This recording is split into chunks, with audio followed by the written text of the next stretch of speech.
Well, you are joining us for a brand new themed week here on Property Tribes. We're calling it City Focus Week, and I'm delighted to be joined all this week by Paul Mahoney, who is a landlord investor and also MD of Nova Financial. And Paul, you and I kind of came up with this little themed week, and we thought it was a really good time to have the week because we're coming out of lockdown.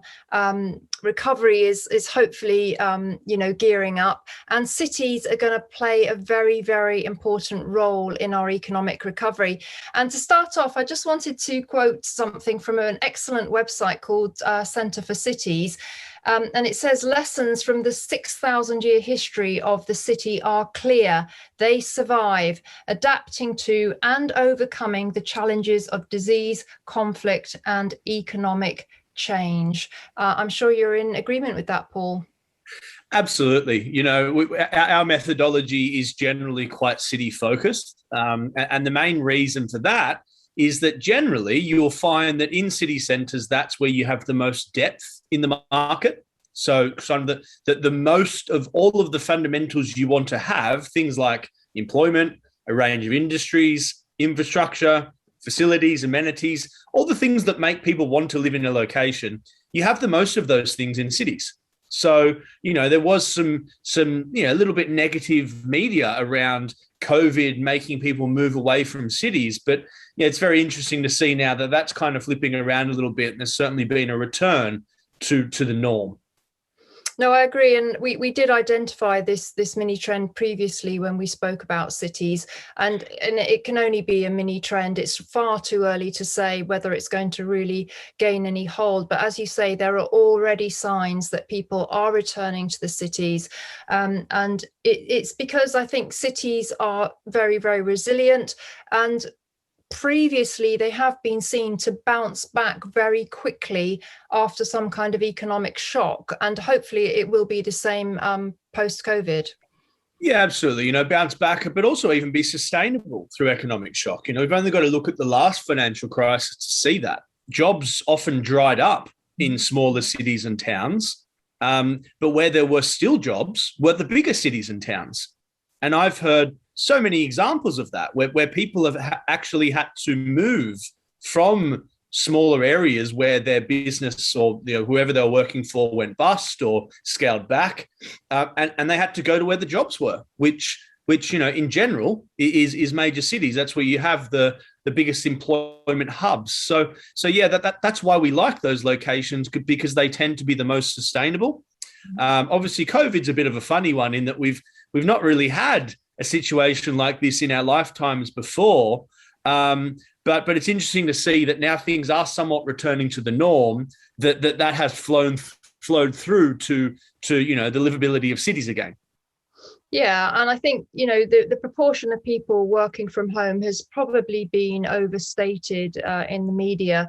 Certainly, signs that has been the case recently. We are going to continue to need cities. As you say, they are economic powerhouses, but most importantly, they're places where people can collaborate and grow and network, and that's not going to change. Absolutely. I think we can all agree that one thing we've taken from COVID and working from home, like, for example, a lot of people have really enjoyed spending some more time with their family and all that sort of stuff. But everyone wants to be social again. Everyone's kind of just in social mode at the moment in the UK, it seems, because it hasn't been a possibility for so long. And that's not just social, that's business social as well.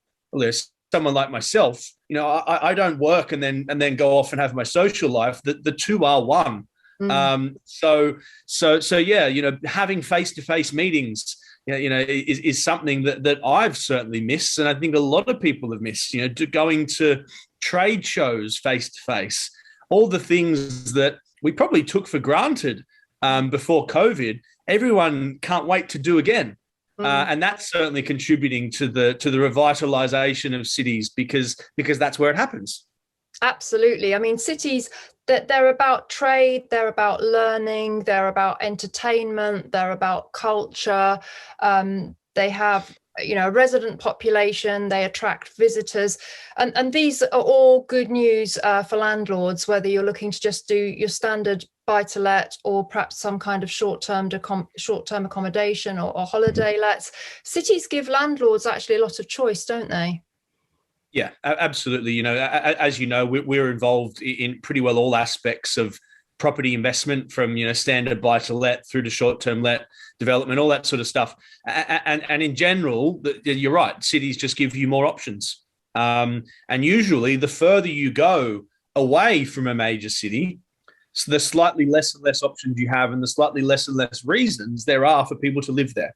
I think something that's understated, certainly in the mainstream media, is that jobs or employment isn't the only reason that people want to live in or around cities. Mm.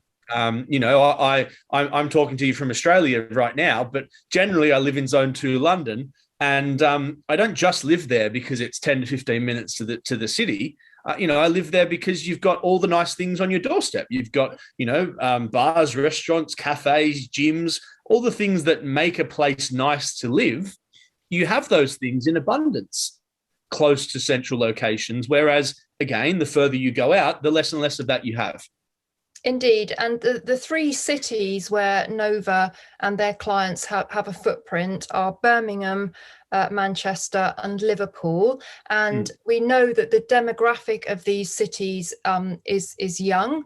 And I think, a lot of young people, they head to cities to make their name and to make their fortune. If you're out in the sticks somewhere and you want to be a leading light in some area of business or the arts or whatever it may be, you are going to have to go into a scene within a city, I think.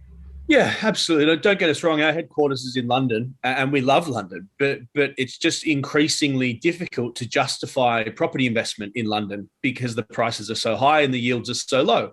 So if you're a passive investor, there's not a lot of good opportunities in London. That's been for the past 7 to 10 years, I would say, and that's kind of what's driven us to those other cities. They are major employment hubs in their own right. We have all of the northern powerhouse schemes from the government, which are all about better utilising the northern cities, because, unfortunately, historically, everything's been so London-focused in the UK. And productivity in London is great. Productivity outside London isn't so great in comparison to other countries. So they want to better utilise those cities. And, certainly something we've seen is that, especially so Birmingham and Manchester, but Liverpool to a lesser extent, they are just such better cities than they were 5 to 10 years ago before now. And with all of the billions of pounds that are being spent, that has to continue.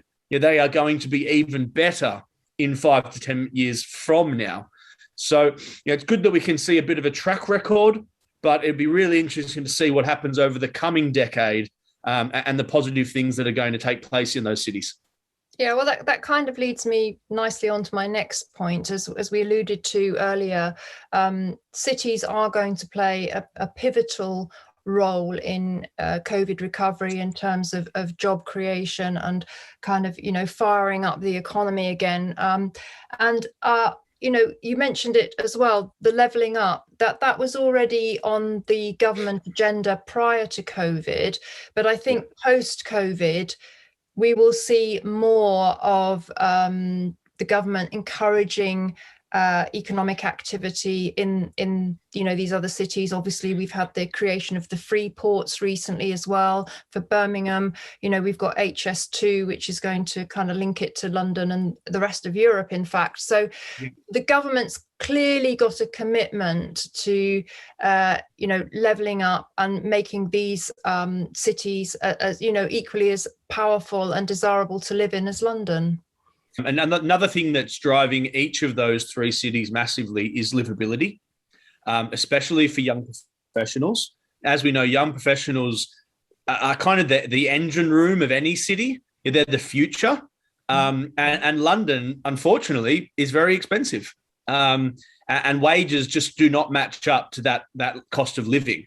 Whereas those three cities that we've just mentioned, The cost of living is much better than London, substantially better than London, and the wages have risen substantially as well, especially for qualified young professionals.